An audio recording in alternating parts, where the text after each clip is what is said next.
Perfume de mulher. Fábio Luiz dos Passos. Em 1992 foi lançado o filme Scent of a Woman, que em português ganhou o nome de Perfume de Mulher, produzido e dirigido por Martin Brest, e estrelado por Al Pacino e Chris O'Donnell, que encenam, respectivamente, o ranzinza Coronel Frank Slade, aposentado por invalidez devido a ter ficado cego, e o jovem Charlie Sims, um estudante contratado para acompanhá-lo e auxiliá-lo durante alguns dias. Embora a trama se desenvolva ao redor de dilemas morais vividos pelo jovem Charlie, a cena mais icônica do filme exibe o Coronel Frank e a jovem Donna, representada por Gabrielle Anwar, dançando ao som do, também clássico, Tango por una Cabeça, de 1935, composto por Alfredo de la Pera e com música de Carlos Gardel. Assim como o nome atribuído para a personagem, Donna, é uma palavra que na língua italiana significa mulher, nada nesta cena é casual. Ela remete para uma realidade que, embora tenha sido muito mais evidente em um passado não tão distante, ainda matiza os dias atuais. Parafraseando este clássico do cinema, pode-se afirmar que a aposentadoria híbrida traz um perfume de mulher, em razão de características que não podem ser menosprezadas, seja pelo poder judiciário, quando da análise dos litígios que lhes são submetidos, seja pelo poder executivo, na regulamentação desta prestação previdenciária, mormente em favor de certos argumentos tecnicistas que se apresentam como supostamente neutros. Em um cenário de desigualdade estrutural, a cegueira à questão de gênero envolvida nesta prestação previdenciária não é sinal de neutralidade, e ignorar as relações sociais vivenciadas no passado, e em grande medida ainda no presente, que nelas se refletem pode ter como consequência certo tipo de tratamento desigual que não pode ser justificado a partir do princípio da igualdade. As mulheres que nesta segunda década no século XX estão buscando a aposentadoria por idade, em sua maioria nasceram na década dos anos 1950 e, em 1991, quando do advento da Lei de Benefícios da Previdência Social, contavam com idade entre 33 e 41 anos. Mulheres que, sendo adultas nos anos 1980 e 1990, por convenção social e exigências culturais, majoritariamente se dedicavam aos cuidados da família, complementando, e muitas vezes substituindo, o Estado nas atribuições de educação dos filhos e cuidados de saúde da família, incluindo os esposos, dentre outros e, portanto, apenas residualmente inseridas no mercado formal de trabalho. Embora em vias de superação, diante do anseio de igualdade de gênero, que acabou por ser inscrito como cláusula pétrea no texto constitucional de 1988, tanto a submissão feminina, de origem social e cultural, quanto o vislumbrar de oportunidades de emancipação, são representados de maneira marcante nesta cena. Da mesma forma como é representada a resistência social a tal emancipação. Provocada por Frank, Donna confessa seu desejo de aprender a dançar tango e é então conduzida por ele para o salão onde, apesar das limitações que ele apresenta e, em princípio impossibilitariam a realização desta atividade, ela é conduzida de maneira exímia durante a dança.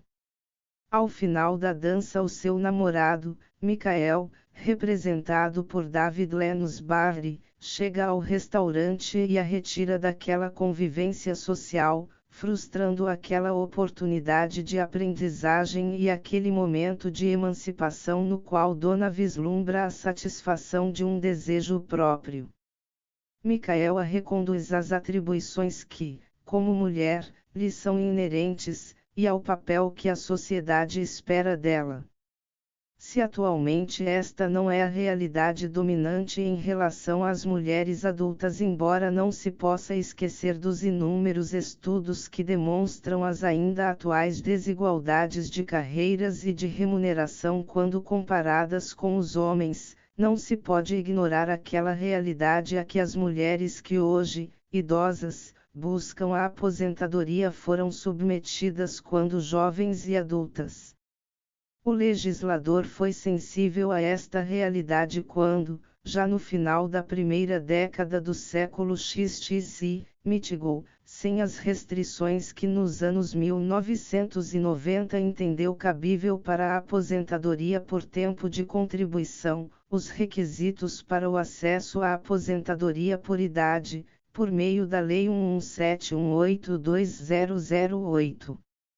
Não se desconhece o argumento comumente apresentado para explicar a razão da criação da aposentadoria híbrida, relacionado com a proteção ao trabalhador que, migrando do campo para a cidade, e talvez, retornando depois ao meio rural, viu-se privado de qualquer uma das duas formas clássicas de deferimento da aposentadoria por idade, ante ao fato de não implementar, nem nas atividades urbanas, nem nas atividades rurais, os requisitos historicamente estabelecidos para a aposentação.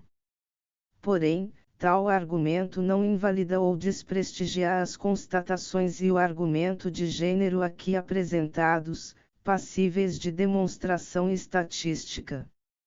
O Anuário Estatístico da Previdência Social 2017 demonstra que naquele ano foram concedidas um total de 401.904 aposentadorias por idade urbanas, das quais 247.451, ou seja, 61,5% foram concedidos para mulheres, enquanto apenas 38,4% das aposentadorias por idade urbanas foram deferidas aos segurados do sexo masculino. Em contrapartida, das 468.350 aposentadorias por tempo de contribuição, apenas 38%, 178.413, foram concedidas para mulheres, sendo que 62% destes benefícios foram deferidos aos segurados homens.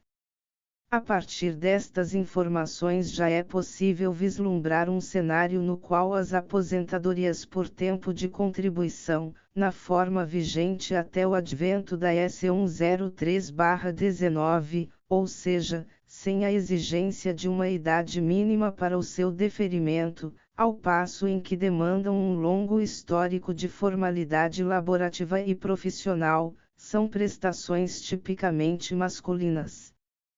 Por outro lado, aquela prestação previdenciária que exige um tempo de formalidade no mercado de trabalho ou um histórico contributivo menores, é majoritariamente destinada às mulheres. Mas é possível ir além daquele total de aposentadorias por tempo de contribuição, 16,5%, ou seja, 77.169 aposentadorias, tiveram valor mensal fixado em montante igual ao valor do salário mínimo. E destas aposentadorias por tempo de contribuição com renda mensal inicial em valor igual ao salário mínimo 58%, ou seja, 44.618 aposentadorias com valor mínimo, foram deferidas para mulheres. Em todas as faixas de valor mensal da prestação acima do salário mínimo, as prestações foram predominantemente deferidas para homens. Se a análise estiver voltada para o montante pecuniário despendido pelo Estado em decorrência das aposentadorias por tempo de contribuição, a conclusão não é diferente. O INSS registra a destinação, naquele ano de 2017, de R-cifrão 1.090 e 1.632.000,00, para o pagamento de aposentadorias por tempo de contribuição. Deste total, apenas 34,3%, ou seja, tão somente R$ 375.104.000, foram destinados para aposentadorias por tempo de contribuição concedidas para seguradas mulheres. Analisando as aposentadorias por idade urbanas a partir dos mesmos critérios, se constata que de um total de 401.904 aposentadorias por idade concedidas ao longo de 2017, 61,6% foram para mulheres, enquanto apenas 38,4% foram destinadas aos homens. É importante chamar a atenção para o fato de que 65,3%, 262.484, daquelas aposentadorias por idade urbanas deferidas tiveram sua renda inicial fixada no valor do salário mínimo. Embora as mulheres correspondam a 61,6% do total de beneficiárias daquelas prestações por idade, representam 66,4% das destinatárias das aposentadorias por idade, cuja renda mensal iniciou com o valor de salário mínimo, R$ 174.273. Ou seja, 43,3% do total de aposentadorias por idade urbana foram deferidas para mulheres, e com renda mensal igual ao valor do salário mínimo. Se a análise ocorrer a partir dos valores destinados a esta prestação, 57,9% dos recursos, ou seja, R$ 293.286.000 foram destinados às mulheres, enquanto 42,1%, R$ 213.259, foram pagos para os homens. Em síntese, 66,4% do público destinatário desta prestação, as mulheres, recebem 57,9% dos recursos disponibilizados por meio desta prestação. Enquanto 17,5% do total de recursos foi destinado para pagar aposentadorias masculinas com renda mensal igual ao valor do salário mínimo, 32% do mesmo montante foi destinado para aposentadorias femininas nesta faixa mínima de renda. Nitidamente se constata que a aposentadoria por idade tem uma destinação preponderantemente feminina, com mais baixo valor de renda mensal, enquanto a aposentadoria por tempo de contribuição tem uma destinação preponderantemente masculina, e renda mensal tendencialmente mais elevada, de modo que qualquer alteração nas regras de aposentadoria, promovida pelos poderes executivo e legislativo ou no entendimento firmado pelos tribunais a este respeito tem nítido e direto reflexo no tema da igualdade de gêneros. Há um argumento tecnicista e, em grande medida ingênuo, pode-se dizer, cego à questão de gênero, segundo o qual a renda mensal dos benefícios previdenciários é um reflexo do histórico contributivo do segurado e, em última análise, um reflexo do seu histórico de remuneração ao longo do período de vida ativa. Disse que tal argumento é ingênuo pois ignora a natureza política das políticas sociais e a total liberdade do Estado na fixação dos critérios adotados para a definição do valor da renda mensal das prestações previdenciárias. Diante da opção historicamente adotada no Brasil de um sistema de seguridade social guiado pelo princípio da solidariedade, as contribuições previdenciárias se configuram como tributos de incidência obrigatória, cuja base de cálculo é, em regra, o valor dos rendimentos auferidos com o trabalho. O objetivo primário destes tributos é o financiamento do conjunto de políticas públicas envolvendo a previdência social, assistência social e saúde, além de outras atividades estatais correlatas, que compõem a Seguridade Social, e não de financiar a aposentadoria ou outro benefício a ser auferido pelo contribuinte. Um objetivo secundário das contribuições previdenciárias é legitimar o indivíduo, neste momento já qualificado como segurado, para ter acesso ao benefício previdenciário, em evidente demonstração de que a cidadania e o direito à proteção social estão condicionados à satisfação da obrigação tributária, embora com ela não guarde qualquer relação matemática. Uma vez cumpridos os requisitos de acesso ao benefício previdenciário, seja ele qual for, é que será definida qual será a renda mensal desta prestação, disponibilizada na forma de pecúnia, tomando o histórico salarial apenas como referencial.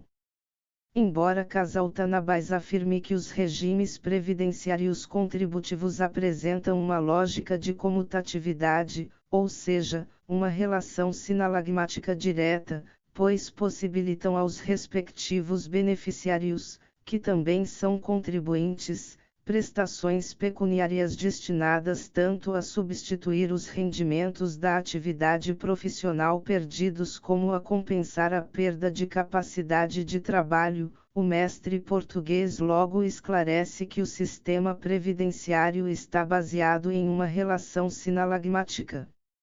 direta entre, tão somente, a obrigação de contribuir e o direito às prestações.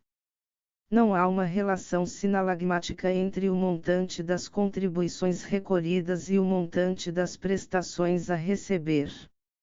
A referência meramente formal entre o valor da renda historicamente recebida a partir do trabalho no período contributivo e a renda da prestação recebida na fase de beneficiário, tem como objetivo apenas tornar palatável, ou seja, legitimar o valor da renda a ser fixada para o benefício previdenciário.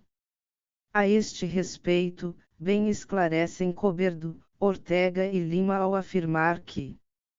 embora, em relação às prestações contributivas, se está constantemente falando de substituição das rendas que se deixou de perceber, isto não deve ser interpretado como sendo prestação de quantia idêntica ao salário.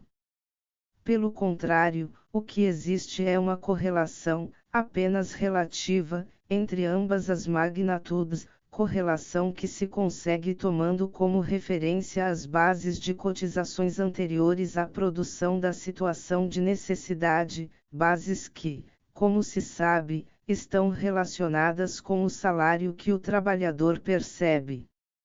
Conforme Loureiro, não vale aqui uma justiça de equivalência entre o montante das contribuições e das prestações, tanto podendo, desde logo, o interessado ser prejudicado como beneficiado com a falta desta relação direta. Em sistemas previdenciários que, tal como o Brasil, Portugal e a maioria dos países ocidentais, adotam o modelo de repartição, não há uma relação de equivalência entre o montante das contribuições e o das prestações. Em suma, teríamos uma relação entre contribuições e prestações que, na doutrina, aparece qualificada como parcial ou relativa. Não existindo uma relação direta e absoluta entre o volume de recursos recolhidos por cada indivíduo ao Estado ou ao sistema de previdência e o valor da renda mensal da prestação que irá oferir, ou mesmo entre aquele volume de recursos e o próprio direito à prestação, a interpretação a ser dada às disposições constantes nos artigos 194, parágrafo único, 6ª e 195, 5 graus, da Constituição Federal, deve ser madura e coerente, afastando-se da mera interpretação literal, e atenta à questão de gênero, que é subjacente a esta prestação previdenciária em especial. Novamente, a partir de Roberto Saba, é necessário chamar a atenção para o fato de que a percepção da existência de hipóteses em que a igualdade formal, compreendida como não discriminação, perpétua, ou mesmo agrava, a desigualdade real conduz à necessidade de compreensão do indivíduo em uma realidade social contextualizada, que considera, por exemplo, o seu pertencimento a um grupo ou categoria que é submetido a certas práticas sociais, o que é denominado desigualdade estrutural. A posição assumida pelo INSS, tanto em âmbito administrativo quanto nos processos judiciais, é de aplicar para a aposentadoria por idade híbrida as mesmas restrições legalmente previstas para a aposentadoria por tempo de contribuição e para a aposentadoria por idade devida ao trabalhador rural, quais sejam: recusar o reconhecimento do tempo de labor rural anterior a 1991 para efeito de carência, aplicando assim a restrição existente no parágrafo 3º, do artigo 55, da Lei 8.213/91, e exigir que o período de labor rural reconhecido para permitir o acesso à aposentadoria seja imediatamente anterior ao requerimento administrativo, aplicando assim a restrição concebida para os segurados especiais, no artigo 49.3 graus, da Lei 8.213/91. Tais restrições foram rechaçadas pelo STJ, quando do julgamento do tema 1007, em 14 de agosto de 2019. Admitir que sejam aplicadas às aposentadorias por idade híbridas, aquelas restrições concebidas no início dos anos 1990 para outros benefícios muito diversos, a aposentadoria por tempo de contribuição e a aposentadoria por idade devida ao trabalhador rural, importa diretamente em privar expressivo contingente de mulheres do acesso a alguma forma de aposentadoria, e afrontar assim preceitos constitucionais há muito estabelecidos, como a busca permanente pela erradicação das desigualdades sociais e a igualdade entre homens e mulheres. Tal como Dona vislumbrou, no convite para dançar o tango, uma oportunidade de emancipação e de valorização de seus interesses pessoais, a aposentadoria híbrida pode permitir a toda uma geração de mulheres o direito à emancipação financeira, tendo, já na terceira idade, uma renda própria e libertar-se, ao menos em parte, da condição de submissão ao esposo e à família, a qual lhe foi socialmente imposta durante as décadas passadas. Recusar a interpretação dada pelo Superior Tribunal de Justiça às condições de acesso legalmente estabelecidas para o deferimento desta prestação previdenciária, por sua vez, corresponde a subjugar aquelas mulheres que, por condições sociais e culturais dominantes, principalmente em períodos já passados, ou por condições econômicas vivenciadas, mesmo na atualidade, mantém um histórico de formalidade laborativa que se apresenta como tipicamente feminino, com sequenciais interrupções, trabalho formal a tempo parcial, frequente informalidade, baixa remuneração, alijando-as do direito à aposentadoria e do significado, social e financeiro, que ela representa. Tal como fez Micael, o namorado, ao levar Dona embora do restaurante, fazendo com que ela abrisse mão de seu sonho e convencendo-a a se submeter ao papel secundário destinado socialmente às mulheres, perpetuando uma relação de desigualdade estrutural. É possível ao Estado brasileiro dar uma interpretação limitada às condições de acesso à aposentadoria híbrida, compelindo as danas a se afastarem da liberdade e oportunidade de realização brevemente vislumbradas. A letra do tango que compõe aquela cena intensifica a mensagem transmitida, visto que apresenta uma comparação entre corridas de cavalo e mulheres, bem como o inevitável risco de prejuízo financeiro a que está exposto o apostador, talvez o Estado, ao dedicar sua atenção e seus recursos às mulheres, assim como às apostas em corridas de cavalo. De acordo com a letra, ao final de um páreo o cavalo diminui o ritmo, perdendo a corrida e frustrando o apostador. Ao retornar, o cavalo parece dizer: "Não esqueças, irmão, não deves apostar." Recusar aquela interpretação ampla prestigiando os argumentos do caráter contributivo da Previdência Social e da precedência da fonte de custeio, na interpretação mais restrita e irreal dos artigos 194, parágrafo único, 6ª e 195, 5 graus, ambos da Constituição Federal, descompassada de todo o ordenamento jurídico previdenciário vigente, remete para a letra do clássico tango apresentado naquela memorável cena e o comparativo feito pelo boêmio apostador. A interpretação dada pelo Superior Tribunal de Justiça aos requisitos estabelecidos para o acesso à aposentadoria por idade híbrida muda o destino de incontável número de mulheres. Mulheres que no passado foram mantidas distante do mercado de trabalho, mas encarregadas de importante papel social, cultural e mesmo econômico, na atenção às suas famílias, muitas vezes assumindo funções que com a Constituição de 1988 o Estado propôs chamar para si.